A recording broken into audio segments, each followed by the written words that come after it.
My name is Indi Sinclair, and this is Chance for Her.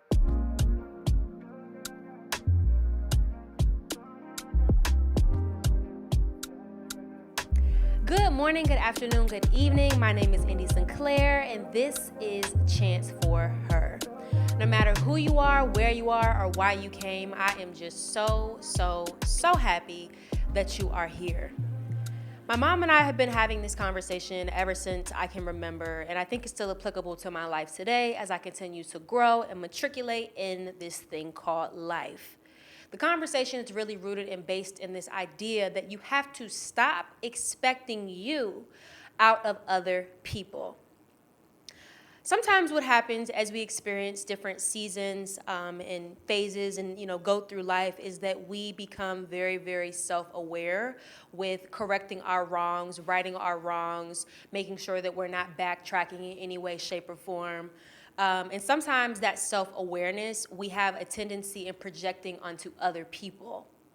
And we create these unrealistic expectations for our peers or anyone, because our expectations are personal instead of being, applicable to whom you're speaking to or interacting with or whatever the case may be. And I think a lot of that stems from the fact that, one, everybody is not cut like you. So everybody does not have the bandwidth or the capacity to be as self-aware as you may be or as I may be. But then two, how I said before, everybody is just simply not self-aware. Self-awareness is a blessing and a curse. It's that little voice in your mind that tells you, hey, maybe I shouldn't have done this. Hey, maybe I shouldn't have said this. Hey, I can recognize how my actions or my words or whatever carried weight, and maybe I should hold myself accountable, or maybe I should apologize, or whatever is obviously applicable in said situation.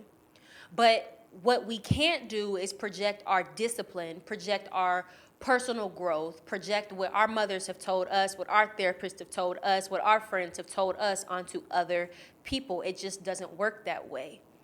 And I think when you have these unrealistic expectations, or expectations rather of people, period, you're going to be set up for disappointment, because disappointment comes from comparison instead of reality. The reality of the situation is we all know what we have in each other. I know what I have in my mom. I know what I have in my dad. I know what I have in my boyfriend. I know what I have in my best friends. I know what I have in the people that I just met yesterday. Now, the reality of that, like I said, is I know what I have. But what starts to happen is two things. One, we have a way of convincing ourselves that what we know to be true is not what it is. Or two, we start to expect ourselves out of other people in this whole idea of comparison. So instead of being understanding or realizing the fact that, hey, Indi, you may be more self-aware than X, I'm now comparing my bandwidth, my capacity, my self-awareness to your self-awareness. And when you don't meet me where I'm at, when you're not up to par with where I'm at, or for lack of a better word, when I don't agree with where you're at, my expectation of you is ruined. I have this idea in my head of who I want people to be, how I want people to show up for me, because I think as a kid, at least for me, I know that we're conditioned to believe, like, treat people the way you want to be treated, right? That's what you're told in school. Okay, cool. So I'm going to treat you the way I want to be treated. I'm going to expect you to treat me the same way in return, because duh. Like, why wouldn't it go that way? When in reality, the other person on the receiving end, or the other people on that receiving end, never agreed to the expectations that you set forth for them. There was never a time where you sat down and said, and maybe, case by case scenario, but at least for what I'm speaking to, there was never a situation or a time where you said, hey, so-and-so, because I treated you X, Y, and Z, I expect you to treat me X, Y, and Z. When you do good unto people, when you treat people a certain way, you're doing that because that's what's on your heart. That's true to you. In our last episode, we focused on being true to who you are and being true to the words and the way in which you speak to people, and that's still relevant in this episode too.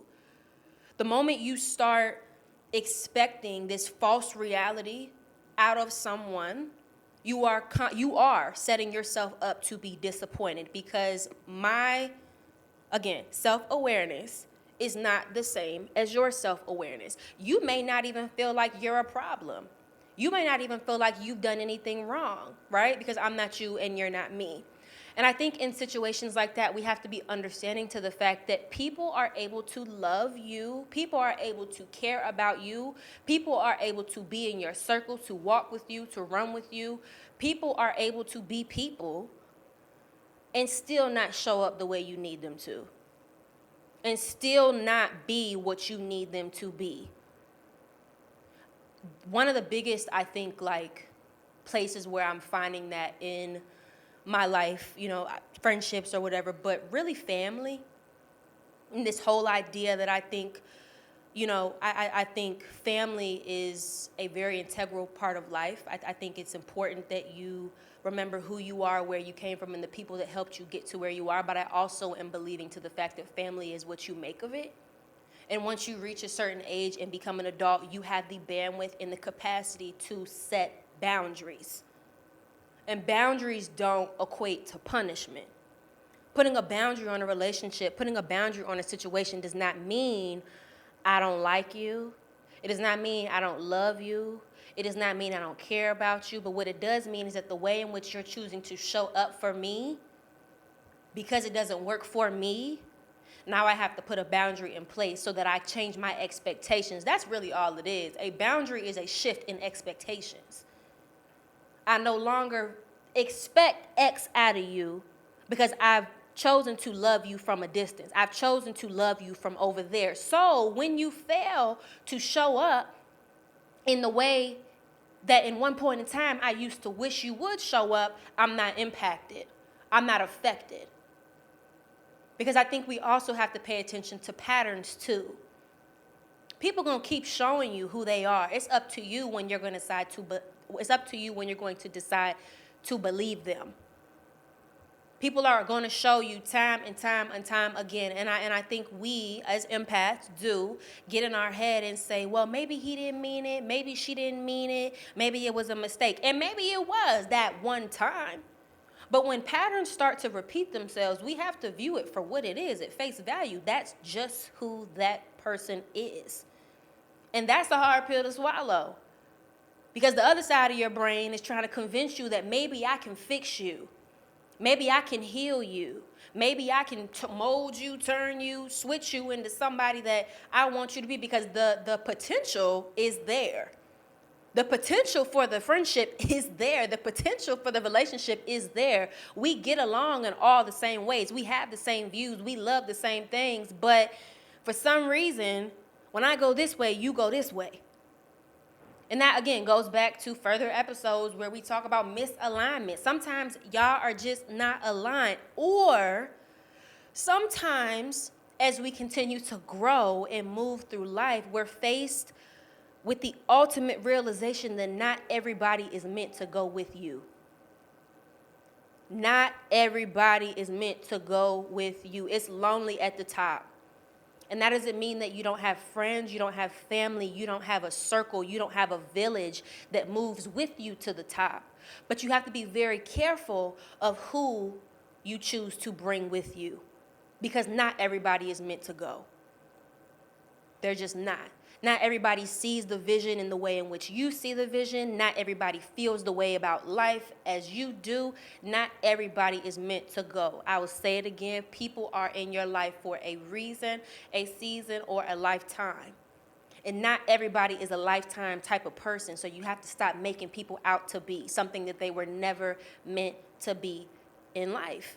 You will be disappointed. If you have friends, or you are in a relationship, or you are very close with your family, and you're realizing that people are not diffusing or adding value to your current situation, you have to let them go.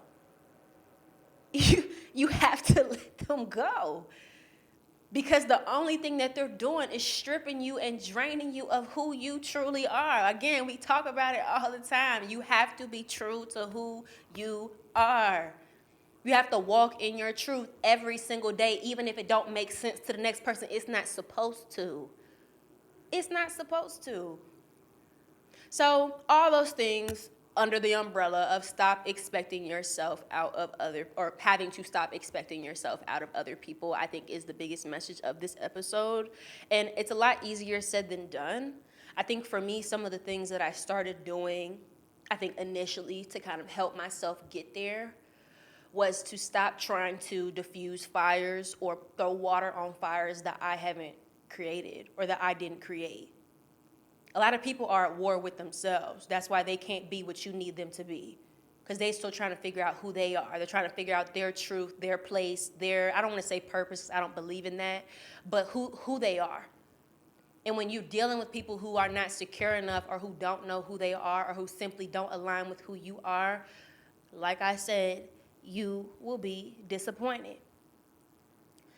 People say like, oh, like when you're, I guess, comparing like one person to the next person or one job to the next job or whatever, people will say like the grass is not always greener on the other side. And I'm wholeheartedly believing to that. The grass is not greener, but the grass is also different.